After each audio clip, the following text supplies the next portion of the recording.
আমাৰ এটাই বস্তু RNB চিভিল হস্পিটেল যিটো ঠাইত আছিল যেনেকৈ অৱস্থিত আছিল তেনেকৈ থাকিব লাগে for the common people. Medical college কৰি আছে তাত ফৰ সেকেন্ডাৰী ট্ৰিটমেন্ট, এইটো প্ৰাইমাৰী ট্ৰিটমেন্টৰ কাৰণে এই হস্পিটেল ৰাখিব দিয়ক। এইটো গোটেই সাৰাংলিছত কভাৰ কৰে আমাৰ। আজি গেন্দ্ৰাবিল হোক, নাৰাবাৰী হোক, লক্ষীগঞ্জ হোক, গোটেই বিলাসীপাৰা হোক, সকলো মানুহ ইয়াত আহে। তো এইকাৰণে আমাৰ এইটো থাকিব দিয়ক, চলিব দিয়ক। OPD ইয়াৰ পৰা নিব নালাগে। তাতে নতুনকৈ OPD কৰি আছে কৰক, যাৰ লাগে তাতে যাব। বাকী প্ৰাইমাৰী ট্ৰিটমেণ্টৰ কাৰণে এইটো ৰাখিব দিয়ক। এইটো ফৰ অল, আৰু 70 years old হ'ল এইটো হস্পিটেল। আমি সকলো ইয়াৰ ওপৰত নিৰ্ভৰ, সেইকাৰণে আমাৰ এইটো লাগে আৰু নহ'লে সকলোৱে আৰু বেছি হাহাকাৰ হৈ যাব ইপিনে।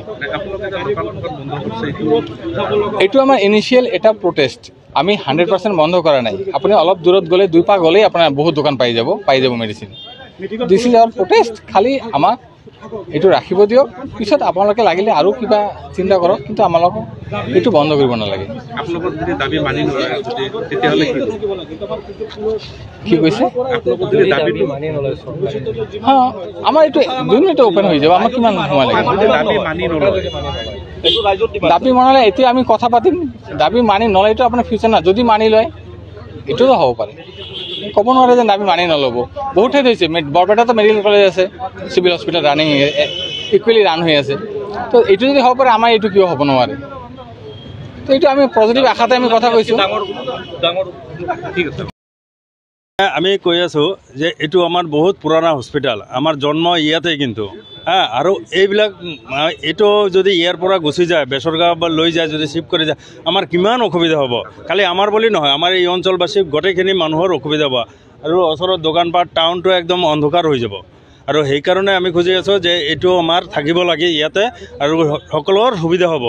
আৰু চৰকাৰৰ কাছে এটা অনুৰোধ কৰি আছোঁ যাতে এইটো ইয়াৰ পৰা গুচি লৈ নাযায়। আৰু আমাৰ ফাৰ্মাচীবিলাকতো ইয়াতে আছে, কিমান সুবিধাবিলাক পাই আছে।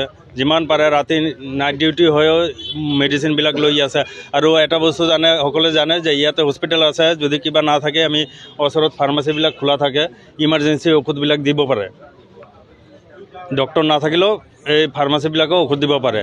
আৰু ইয়াৰছে আৰু সুবিধা ক'ত পাবা ইয়াৰ লোকেল মানুহবিলাক? আৰু দুখীয়া মানুহৰ কথাটো দূৰক, এতিয়া ধৰক ৰাতি এটা ইমাৰ্জেঞ্চি হ'ল, ইয়াৰ পৰা বেচৰকাৰী লৈ যোৱাতে কিমান খৰচ পৰিব? চবতো গাড়ী নাই।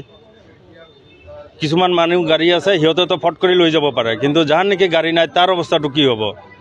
আৰু আমি ইয়াতে এটা যদি OPD থাকি যায়, তেনেহ'লে ফাৰ্ষ্ট টাইম ইয়াতে এটা ট্ৰিটমেণ্ট লৈ তাৰপিছত আপোনাৰ মেডিকেল কলেজত পঠাই দিয়ে। যেনেকুৱা ইয়াৰ পৰা আমাৰ ইয়াতে মেডিকেল কলেজ নাছিল তেতিয়া চব ইয়াৰ পেচেণ্টবিলাক বৰপেটাত পঠাইছে, যেনেকৈ হোক পঠাইছে। কিন্তু এতিয়া আমাৰ ওচৰতেই পাই যাব। এইটো ফাৰ্ষ্ট ষ্টেজ, এইটো ইয়াতে থাকিল। তাৰপিছত আমাৰ ইয়াৰ ট্ৰিটমেণ্ট যদি ভাল বেটাৰ নহয়, তেতিয়াহ'লে মেডিকেল কলেজত পঠাই দিলে আমাৰো সুবিধা হ'ব, পাব্লিকৰো সুবিধা হ'ব, চবৰে সুবিধা হ'ব। এইটো পদক্ষেপটো পিছত ল'ম, কি হ'ব নহ'ব মই আগতে ক'ব নোৱাৰোঁ। আমাৰ ধৰক ইয়াতে টাউনৰ যিমান দোকানদাৰ আছে, মাৰ্চেণ্ট আছে, আৰু যিবিলাক মানে সংগঠন আছে, সবেই আহিব যাতে ইয়াতে এইটো থাকি যায়। এইটোৱে আমি চেষ্টা কৰিম একলগত, কাৰণ অকলেতো আমি মেডিকেল মানুহ